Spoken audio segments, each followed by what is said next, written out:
Assalamualaikum warahmatullahi wabarakatuh. Halo semuanya, perkenalkan nama saya Andi Elsaulia Fatima. Saya dari Prodi Bimbingan dan Konseling Universitas Negeri Makassar angkatan 2020.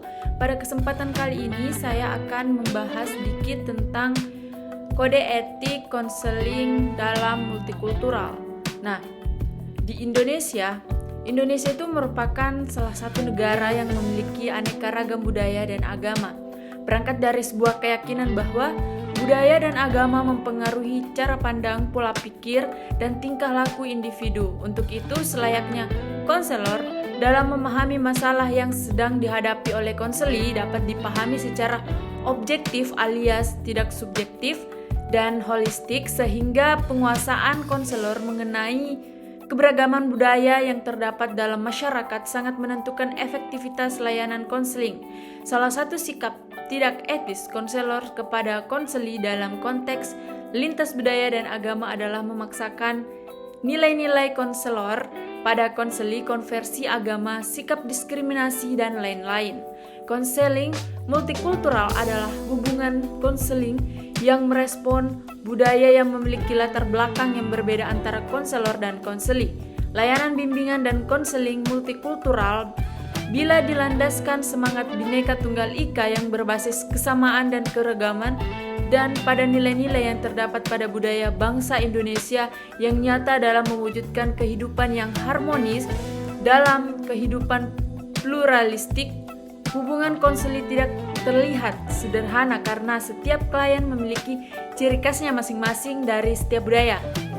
Sehingga dibutuhkan pemahaman konseling dalam proses konseli yang menggunakan layanan konseling multikultural. Nah, teman-teman, konseling lintas budaya itu kita definisikan sebagai hubungan yang dibangun antara konselor dengan konseli. Pemahaman terhadap budaya merupakan salah satu esensi yang terdapat dalam kode etik konseling, terutama kode etik dalam konseling multikultural. Pentingnya kualitas hubungan dalam konseling ditunjukkan melalui kemampuan konselor dalam kongruensi, empati, perhatian positif tanpa syarat, menghargai konseli. Nah, masalah yang dihadapi oleh individu yang terlibat dalam kehidupan masyarakat tergantung pada tingkat kerumitan struktur yang ada di dalamnya. Semakin rumit struktur masyarakat, maka semakin banyak pula masyarakat yang memiliki masalah yang akan dihadapi oleh individu atau masyarakat itu sendiri.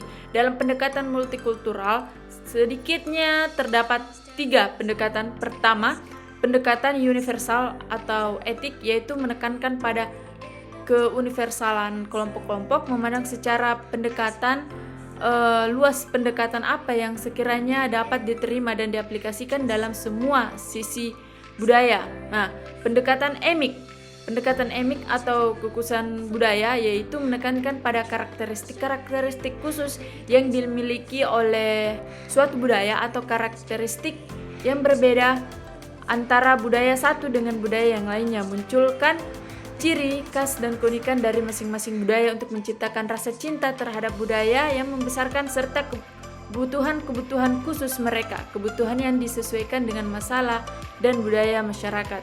Ketiga, pendekatan inklusif, yaitu menekankan bahwa keterlibatan dalam konseling merupakan proses aktif dan saling berbalas satu sama lain atau konselor dan konseli. Model konseling multikultural. Nah, di sini model-modelnya itu ada 3. Yang pertama, model berpusat pada budaya. Dalam model ini lebih ditekankan pada pemahaman terhadap nilai-nilai budaya yang telah menjadi keyakinan dan menjadi pola perilaku individu. Kedua, model integratif, yang dimana model ini menekankan pada cara mengakses nilai-nilai budaya tradisional yang dimiliki individu dari berbagai variabel. Yang ketiga, model etnomedikal. Model ini merupakan alat konseling multikultural yang berorientasi pada paradigma memfasilitasi dialog terapeutik dan peningkatan sensitivitas transstruktural dari berbagai Pemaparan di atas yang didasarkan dari pemikiran-pemikiran yang berbeda-beda pula dapat disimpulkan bahwasanya kode etik multikultural merupakan tolak ukur yang digunakan selama konseling berlangsung sebagai acuan atas penyelenggaraan etika yang terjadi dalam konseling multikultural. Pemahaman dan pengaplikasian yang harus penuh pertimbangan juga bukanlah hal yang mudah bagi konselor. Berbagai tantangan tentang budaya menjadi momok yang menakutkan ketika dibahas dalam teori tanpa adanya pemahaman yang matang. Namun, hal itu dapat dipetahkan ketika konselor sudah mampu memposisikan dirinya secara baik selama konseling multikultural berlangsung.